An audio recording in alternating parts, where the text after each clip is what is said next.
Yo, what's good everybody? In today's video, I'm going to be teaching you guys how to actually win the May PlayStation Cup, how many points you're going to need, and what percent you need to actually qualify for round 2 and for round 3. Because if you guys didn't read the actual Fortnite competitive blog post, there is 3 rounds in the tournament now instead of 2, which honestly, in my opinion, is a really good change because it's more like an FNCS instead of just like you have to get top 50 or you have to wait a whole nother month to even be able to compete in one of these. So, real quick before it starts though, please subscribe to the channel if you guys are new. We're trying to hit 24,000 subscribers as soon as possible. We're getting closer and closer every single day. We just hit 23.2k, so I appreciate every single new person that has subbed to the channel. If you guys want to support me even more, you can use by using code KDOG in the item shop. If these videos help you out at all, or just like you guys just like my tips and tricks and you want to just support me, you can use by using code KDOG in the item shop. Hope you guys enjoy this video though, and let's get straight into it. Alright, so starting off with, this is a duos tournament, so if you guys do need a duo for this tournament, comment down below looking for duo. Say if you have any experience in the PlayStation Cup, such as like how if you ever placed in them or if you ever made a finals lobby,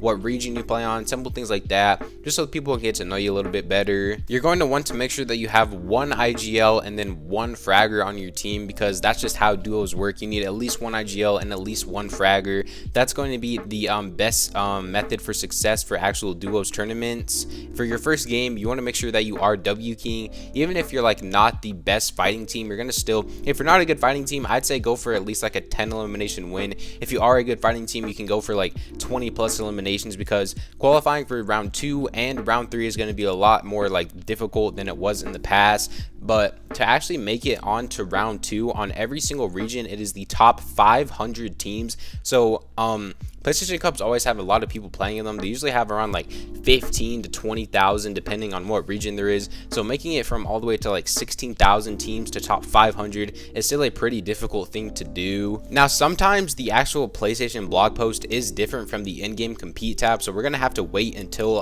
the actual tournament starts. But I'm going to go off of what the actual blog post says right now. So this thing is basically saying that it goes from top 500 teams and then it goes down to top 50. So it is a 3-round tournament, and then in the top 50 is obviously like the finals lobbies where people make money. So in round 1, you're not going to be making any money. Obviously, round 2, you're not making any money. You have to make it to round 3 to actually make money in this tournament. So what I'm going to be going over now, 3 of the biggest regions and how many points you're going to actually need to get to make it from the top 500 all the way up into or from the top, like just to make it in the top 500, and then after that I'll go from top 500 to top 50. Actually, I don't think I can go from top 500 to 50 since there's never been a 3-round PlayStation Cup before, so I can't give you guys like an exact number amount of how many points you're going to need. But for the top 500, starting off with on EU, which is the biggest region, you're going to need around 132 points to actually make it into the top 500 from round 1. So 132 points is equivalent to around an average elims of 2.7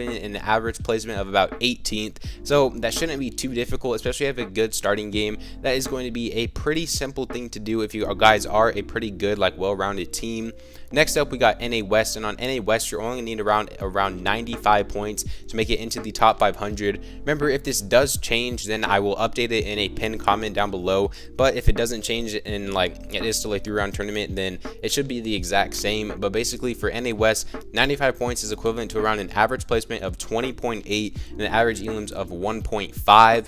And then finally on NA East, you're going to need around 116 points, which could be around like 3.6 elims and around 17 average placement. Remember, this is a duos cup though, so I mean, if you guys are saying like you're going to need around 4 eliminations a game, you think that's like difficult or something, that is only 2 teams. So I mean, it's still not the most difficult thing in the world to like eliminate 2 teams or even just get like in-game eliminations or things like that. But now for the rest of this video, what I'm going to be doing is I'm going to be showing my actual old duos PS Cup highlights and how we actually place like really high in it. So if you guys just want to watch these highlights and you guys can take our gameplay into your own, try to implement it to like your own gameplay obviously, and then be able to like use that to your advantage and see if you guys can place in the actual PlayStation Cup that's coming up in literally like 1 to 2 days, depending on what region you are on and like when you're seeing this actual video. So hope you guys enjoyed the video though. Sub up to the channel if you guys are new. Just go get it on the item shop. I'll catch you guys next time. Peace out.